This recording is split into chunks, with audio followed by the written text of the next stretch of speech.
Bora lá, pessoal. Nós vamos trabalhar agora com a ação penal pública ou ação penal de iniciativa pública condicionada à representação da vítima ou de seu representante legal ou condicionada à requisição do ministro da Justiça. Então, primeiro, nós vamos trabalhar com a condicionada representação.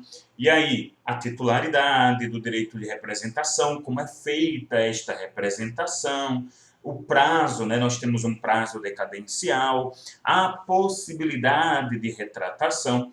Eu quero trabalhar também com vocês os crimes contra a dignidade sexual, que tiveram uma mudança e passaram de ação penal pública condicionada para incondicionada, e aí sim a ação penal pública condicionada à requisição do ministro da Justiça, também estudando essas questões relativas à titularidade, crimes, prazo, e se seria possível ou não ter uma retratação.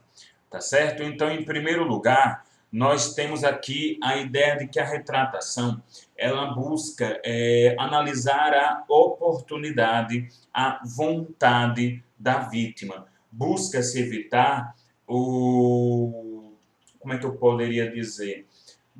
Que o processo vá prejudicar ainda mais a vítima. Busca-se evitar o escândalo do processo.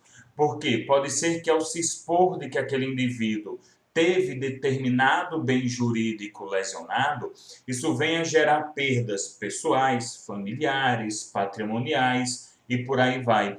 Tanto que essa era justamente uma discussão muito grande em relação ao crime de estupro, né? O artigo 213 do Código Penal, que até pouco tempo era um crime de ação penal pública condicionada. Porque, de um lado, você tem toda a gravidade do delito, tanto que eu tenho lá um crime hediondo, com uma pena mínima de 6 anos, isso falando de estupro, né? Não de estupro de vulnerável.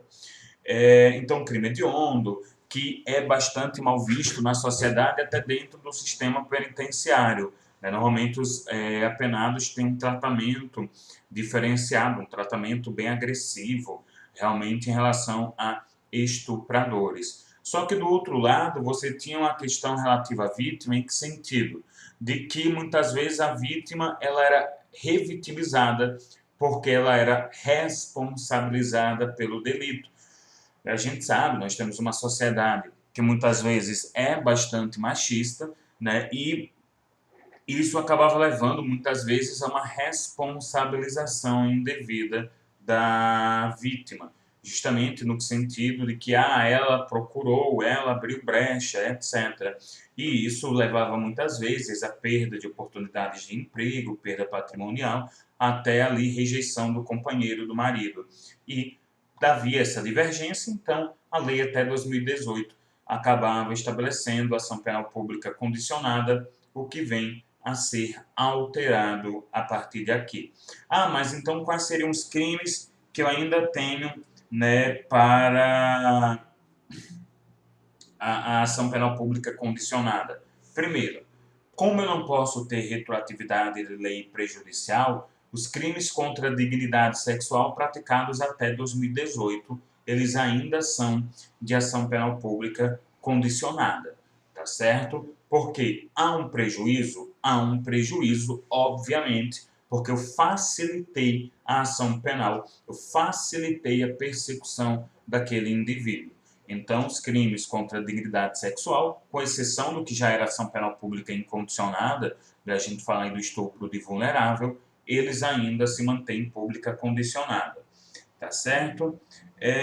Mas aqui, ainda a lesão leve, a lesão corporal leve é pública condicionada, né? A lesão culposa, ela é pública condicionada, o perigo de contágio venéreo, crimes contra a honra praticados contra o funcionário público no exercício de suas atribuições, em razão também desse exercício, o crime de ameaça, violação de correspondência, né, violação também de correspondência comercial, furto de coisa comum, aquele furto, né, de coisa que pertence a condôminos, tomar refeição, isso é maravilhoso, tomar refeição em restaurante, alejar-se em hotel, utilizar-se de transporte sem recurso para pagamento, e corrupção de preposto e violação de segredo de fábrica ou negócio. Né? São alguns delitos aí que dependem de representação. Mas, pessoal, tomem cuidado. Eu falei agora há pouco de lesão corporal leve. E ela, na verdade, tem a previsão de que depende de representação na Lei 9.099, que é a Lei do Juizado Especial. E aí, qual o problema? Em casos de violência doméstica, isso não se aplica, porque a Lei Maria da Penha ela é muito expressa, ela é muito clara ao dizer que eu não vou aplicar, portanto, eu vou afastar a Lei 9.099. Portanto, lesão corporal leve, no caso de Maria da Penha, vai ser de ação penal pública incondicionada. Então, que é um erro comum, quer dizer que todo crime de violência doméstica e familiar contra a mulher vai ser de ação penal pública incondicionada? Não. A lesão corporal leve, que normalmente é de ação penal pública condicionada, passa a ser incondicionada justamente porque eu afasto a lei do juizado. Mas aqueles casos que o condicionamento não está na lei do juizado, você mantém. É o caso, por exemplo, de ameaça, é o caso de furto de coisa comum, é o caso de violação de correspondência, eu devo ter a representação. Tanto é possível representação que nós temos um rito especial para retratação. A gente vai estudar a retratação nas ações penais públicas condicionadas à representação, e a retratação na Maria da Penha, ela é um pouco mais qualificada, um pouco mais complexa. A representação, pessoal, ela vai ter por objeto um fato criminoso. Inclusive, o artigo 39 do Código de Processo Penal, que a gente vai usar bastante para entender a representação, diz que eu devo descrever o fato criminoso, tá certo? Devo ali, né, dar detalhes. Qual é ali o crime que está sendo representado. E ela vai, de certa maneira, ter uma autorização, vai dizer o Auri Lopes Júnior, para que o Estado possa proceder no sentido de apurar e acusar a todos os envolvidos nesse fato delituoso. Eu vou aqui ler para vocês rapidamente o artigo 39, que ele vai falar o seguinte. Cadê você, meu filho? Artigo 39. Tá aqui. O direito à representação, né, poderá ser exercido, e esse é um detalhe, pessoalmente ou por procurador com poderes especiais, mediante declaração escrita ou oral, feita ao juiz, ao órgão do Ministério Público ou à autoridade policial. Tomem bastante cuidado aqui, pessoal, porque além da representação ela precisar descrever o fato, essa procuração com poderes especiais também precisa descrever o fato. A gente faz a mesma exigência quando trabalhamos com queixa-crime, né, nos crimes de ação penal de iniciativa privada. Então, o advogado deve ter uma procuração especial, né, uma procuração com poderes, além de uma procuração normal, com a especificação. E aí, do delito. E aí é interessante que o próprio artigo 39 diz que, além da especificação do delito, eu já posso também trazer documentos de comprovação daquele crime. E, nesse caso, nós podemos ter até mesmo a dispensa do inquérito policial. Vocês vão lembrar que eu falei para vocês que o inquérito ele é dispensável. Inclusive, quando eu falei na aula passada do prazo para oferecimento da denúncia, né, que via de regra é de 15 dias para o indiciado solto, eu comentei que são 15 dias a partir de quando o Ministério Público recebe o inquérito, ou se recebeu a representação com documentos, né, se por acaso dispensou o inquérito, não vai utilizá-lo, 15 dias de quando recebeu esses documentos, recebeu a justa causa. Então, você pode sim, né, até na prática, se você consegue, eu aconselho juntar esses documentos. Mas, como a gente até, eu vi aqui no artigo 39, né, caput, não é necessário que eu faça essa representação direta ao promotor já na hora dele oferecer a denúncia.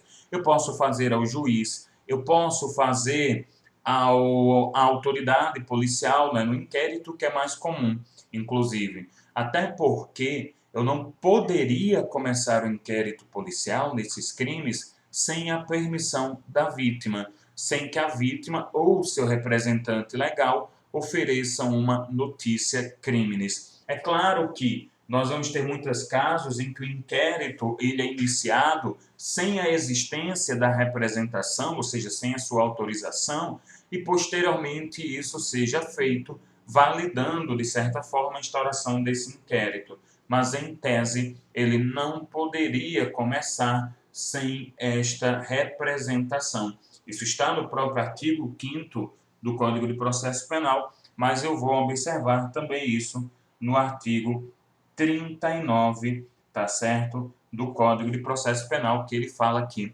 da representação. E aí, pessoal, a gente tem que tomar cuidado porque a representação ela não tem uma forma específica, ou seja, não há uma formalidade muito grande em relação à representação. Via de regra, até a retratação, que é quando eu retiro a representação, ela também não vai ter uma formalidade, não é exigida ali uma grande formalidade. Ressalva feita, claro, ao caso da violência doméstica e familiar contra a mulher, Lei Maria da Penha. Então, o que nós pedimos é que ela seja registrada. Então, ela pode ser feita oralmente, até pelo próprio ofendido, pela própria vítima, né, quando é ouvida em sede policial. Ela pode ser feita por escrito, assinada pela própria vítima ou assinada por seu advogado. Não há uma exigência que seja subscrita por advogado, embora, claro, se for subscrita, ele deve ter procuração com poderes especiais. E se por acaso ela for prestada oralmente, você reduz a termo, tá certo? Então, ou ele entrega de maneira escrita, ou você reduz a termo. Você deixa ali um registro de que ela foi feita. E ela foi feita de que maneira? Ela foi feita por um ato expresso, um ato falado, um ato escrito, inequívoco, ou seja, exige-se uma manifestação inequívoca do direito de ver aquele indivíduo processado. Pessoal também, obviamente, né? Um ato pessoal, por mais que ele não seja personalíssimo, ele pode ser feito através de procurador, e voluntário. Qualquer vício nessas características, principalmente na questão da voluntariedade, leva a uma anulação dessa representação. E por não haver a representação, eu tanto vou falar de ilegitimidade ativa, né, ou seja, me falta uma condição geral da ação penal, como a gente pode até falar também de falta da condição específica que é de procedibilidade, né, que é a representação, tá certo? Agora, existe um entendimento, existem algumas decisões no STF que são muito criticáveis, ao meu ver, que dizem que eu posso até dispensar a modalidade escrita ou a modalidade oral se foram praticados atos que demonstram de maneira inequívoca o desejo de ver aquele indivíduo sendo processado. Então, a vítima que ajuda oferecendo testemunhas, que ajuda na perícia, que se submete ao exame de corpo de delito voluntariamente, isso seria uma demonstração inequívoca, né, voluntária do direito, do interesse, perdão, de ver aquele indivíduo sendo processado. E aí, pessoal, só um último comentário. Na prática, vocês vão ver muita representação, às vezes, no boletim de ocorrência, né, que é notícia crimes, e no auto de prisão em flagrante, em alguns momentos. Né? E aí, na oitiva da vítima, vocês vão olhar lá no final, se for um auto de prisão em flagrante, na oitiva da vítima, vai ter normalmente ali que ela deseja representar contra o flagranteado. Quando é um boletim de ocorrência, vocês normalmente vão ver lá no finalzinho do boletim de ocorrência da notícia crimes que a vítima deseja representar. Às vezes, você vai encontrar um delegado que cria um termo de representação, mas isso não é tão comum. tá certo? Quanto à titularidade da representação, pessoal. Aqui eu não estou falando de titularidade da ação penal, que é do Ministério Público, né? Que uma vez que haja representação, ele tem o direito e o dever, porque é obrigatório a propositura, né? Ele tem o direito e o dever de propor a denúncia, tá certo? Aqui eu falo da titularidade da representação. E aí o artigo 24, ele diz, nos crimes de ação pública, né? E aí, aqui está se falando de ação penal de iniciativa pública incondicionada, esta será promovida por denúncia do Ministério Público, mas dependerá quando a lei o exigir. Lembrem, eu cheguei a comentar isso na aula passada, no silêncio da lei, você vai falar de ação penal pública incondicionada. Quando a lei o exigir, aí sim, requisição do ministro da Justiça, né? A gente vai ver ali alguns crimes, por exemplo, crime contra a honra do presidente da República, ou de representação do ofendido, ou de quem tiver qualidade para representá-lo. Você vai ter aí a figura, no caso de, por exemplo, ofendido menor de 18 anos, a figura do representante legal, o que eu também terei para oferecer a queixa-crime, tá certo? Ah, mas eu tenho um conflito de interesses entre o representante legal e a vítima. Vamos imaginar, foi o representante legal que praticou o crime de furto de coisa comum, que praticou a violação de correspondência. Nesse caso, deve ser nomeado um curador especial. E, no caso de houver ali o falecimento do ofendido ou uma declaração civil de ausência, tá certo? Você vai ter uma legitimidade concorrente para aqueles indivíduos que são chamados sucessores processuais. É o CAD, que a gente acaba decorando muito, que é o cônjuge, e aí, por determinação constitucional, você estabelece também o companheiro ou companheira, o ascendente, descendente ou irmão, tá certo? E aí, numa titularidade concorrente, quem deles primeiro se manifestar, tá feita a representação. Vocês vão ver que, basicamente, é a mesma titularidade para oferecimento da queixa-crime na ação penal privada, com exceção, claro, da ação penal privada personalíssima, que aí é só a vítima que lá pode oferecer a queixa-crime. De resto, aqueles mesmos indivíduos que têm titularidade para oferecer a queixa-crime lá têm titularidade para oferecer a representação aqui. E, em sendo o caso de pessoa jurídica, né, então fundações, associações, né, sociedades que foram constituídas, você vai verificar os atos constitutivos, né, os documentos de criação daquela empresa, porque provavelmente eu vou ter ali quem é o representante jurídico, o representante legal daquela empresa. E caso você não tenha essa informação, você vai se valer dos diretores, do sócio-gerente, né, do sócio administrador daquela empresa. Continuando, nós vamos para o prazo decadencial, tá certo? O prazo de representação. O artigo 38, ele diz o seguinte: salvo disposição em contrário, o ofendido ou seu representante legal decairá no direito de queixa, então esse prazo decadencial também vale para queixa-crime na ação penal privada, ou, né, o direito de representação, se não exercer dentro do prazo de 6 meses a contar do dia em que vier a saber quem é o autor do fato, né, o autor do crime, ou no caso do artigo 29, do dia em que se esgotar o prazo para oferecimento da denúncia, mas aí é para ação penal privada subsidiária da pública.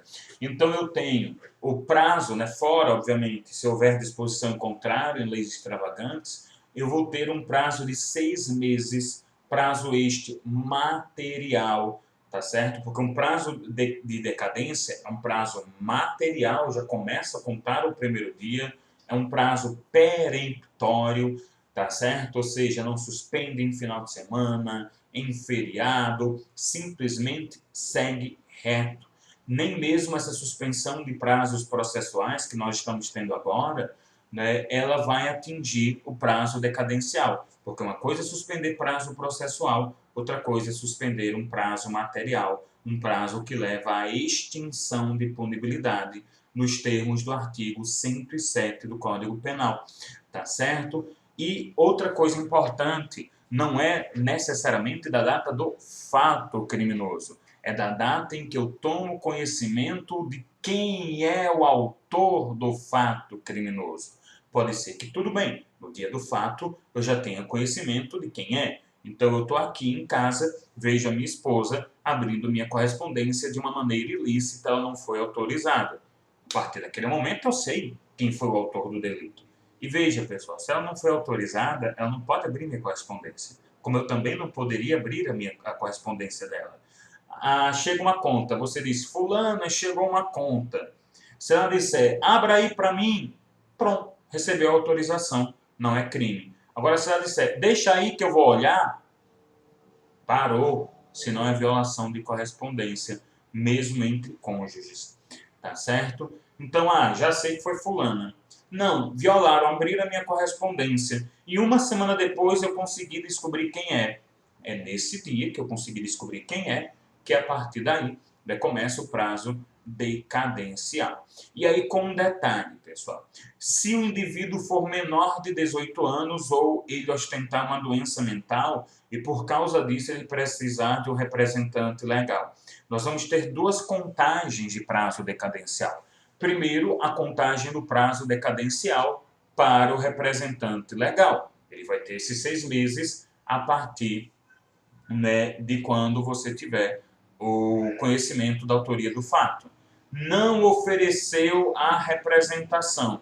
Quando a incapacidade ela for cessada, a partir daí você tem 6 meses para a própria vítima. Então a vítima ela tinha lá seus 17 anos. Da data do conhecimento do fato começa a correr o prazo decadencial, tá certo? Mas o representante não ofereceu a representação. E cuidado, não é ofereceu e depois se retratou, não ofereceu a representação.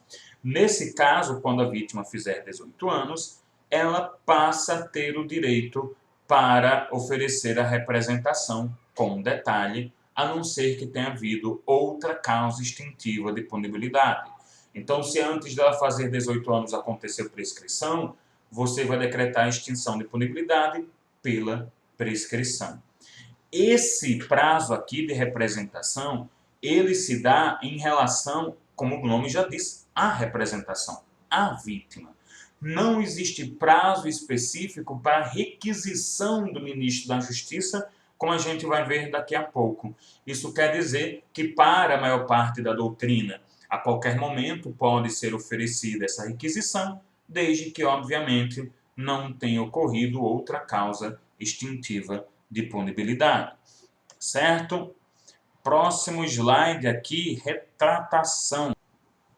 Pronto. Artigo 25 do Código de Processo Penal e aí o artigo 102 do Código Penal dizem basicamente a mesma coisa, de que a representação será irretratável depois de oferecida a denúncia.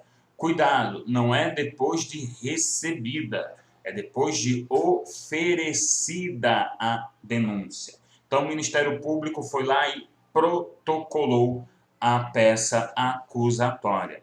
Então, a partir disso, ela será irretratável. Portanto, nós entendemos, por interpretação reversa, que eu posso ter a retratação antes do oferecimento da denúncia. Ela não tem prazo, portanto. O meu prazo é justamente o oferecimento da peça acusatória. Se eu representei, daqui a um ano o Ministério Público ainda não ofereceu denúncia, ainda está em tempo de eu me retratar, tá certo? Então, um primeiro ponto que é importante, não é recebimento, é oferecimento da denúncia, esse é meu marco. Segundo, essa retratação ela pode ser expressa ou tácita e pode se dar tanto fora quanto dentro do processo. Então, expressamente, eu, de alguma maneira, uma manifestação pública em algum lugar, até mesmo uma manifestação no próprio inquérito policial, eu vou lá e expressamente me retrato, renuncio à representação. Ou pode ser, tácita, um comportamento que vai ser ali observado por parte da vítima. Então imagine que depois do delito, depois de já ter representado, eu pratico um ato de íntima amizade, convido fulano para ser meu padrinho de casamento, para ser o padrinho do meu filho. Então, eu demonstro que não há mais interesse a representar, a continuar com a representação, tá certo? Isso parece muito com a renúncia ao direito de queixa que eu vou observar na ação penal de iniciativa privada. A retratação, além do mais, ela não pode ser parcial, tá certo? Parcial em que sentido? Eu não posso me retratar apenas, fulano cometeu 2 delitos. Eu não posso me retratar em relação a um e ainda continuar a representação em relação ao outro. Ou tudo ou nada. Ou me retrato em relação a todos os delitos ou em relação a nenhum. Não me retrato. Da mesma maneira, se eu tiver mais de um possível autor do delito, eu não posso me retratar em relação a um e isso valer em relação ao outro, né? Ou seja, um é representado, mantém-se a representação, o outro eu tenho a retratação. Eu tenho aqui uma indivisibilidade que nem eu teria na ação penal privada. E aí, só uma observação, que alguns doutrinadores, por exemplo, da Auri Lopes Júnior, dizem que até a ação penal pública é indivisível. E aí eles colocam a proibição de retratação parcial com base nessa indivisibilidade da ação penal pública.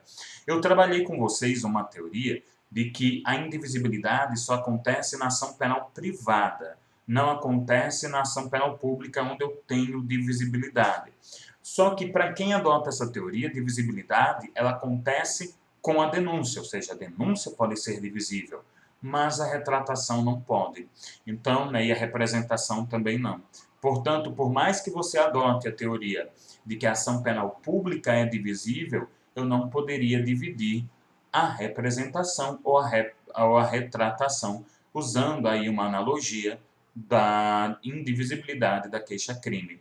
E não é possível retratação da retratação, ou seja, uma vez retratado, isso é definitivo, eu não posso simplesmente representar novamente, tá certo? Até porque eu não vou ficar nesse samba para lá e para cá, para lá e para cá, para lá e para cá, a pessoa se arrependendo, vindo, se arrependendo, vindo, né? Isso daí seria uma confusão imensa.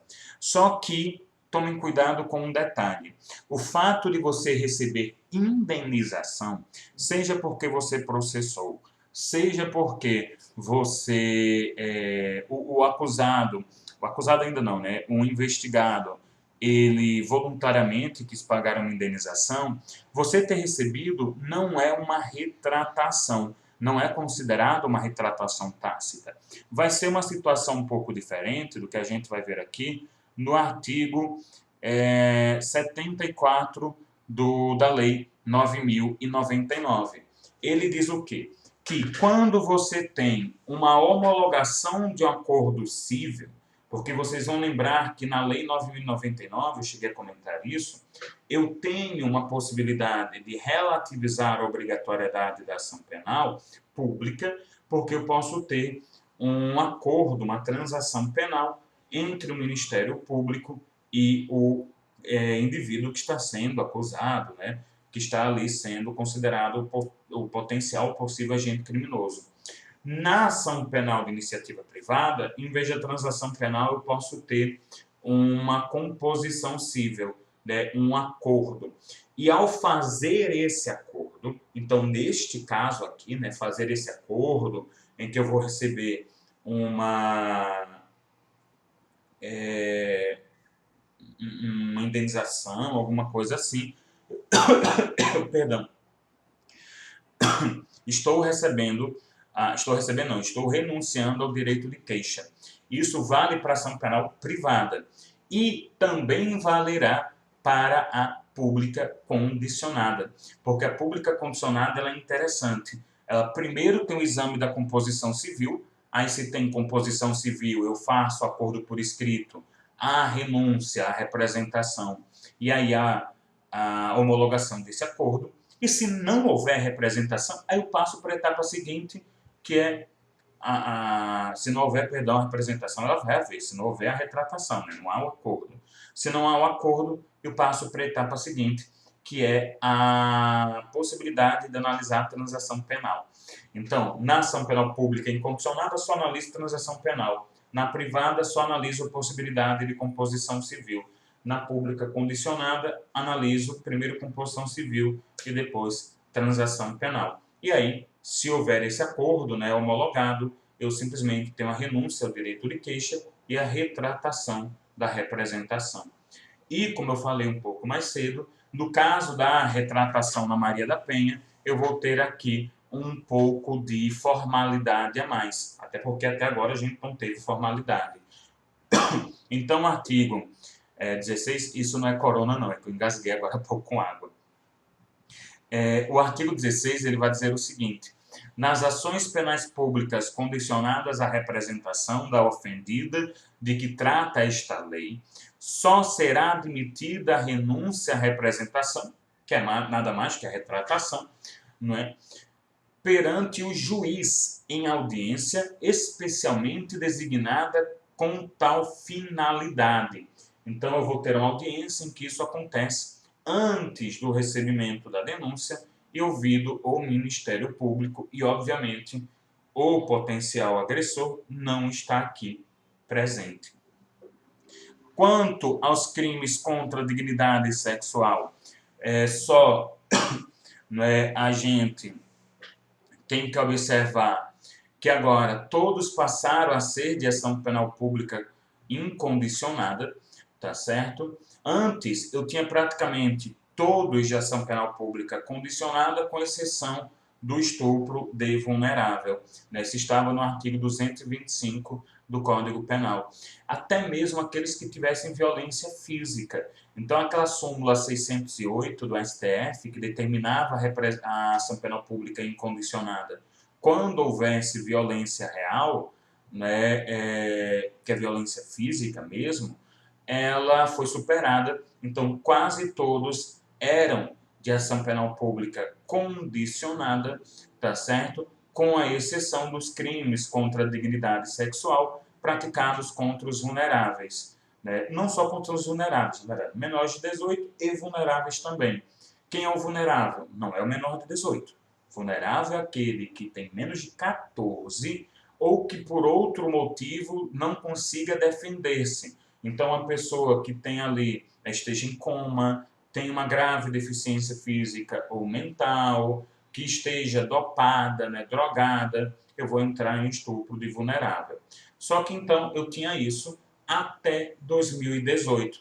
Em 2018, basicamente, eu tenho uma mudança em que eu torno mais rigorosos alguns crimes. Eu até, por exemplo, crio causas de aumento de pena específicas, como estupro corretivo, né, que é o estupro lá. Vou estuprar uma pessoa, uma mulher homossexual, para que ela goste de homem, né? O cara, ele acha que isso... eu queria saber a lógica disso. Obviamente é por homofobia, né? Por mais que ele diga que é corretivo, etc., obviamente é homofobia. Porque, primeiro, a pessoa, por questões biológicas, já não tinha atração por homem.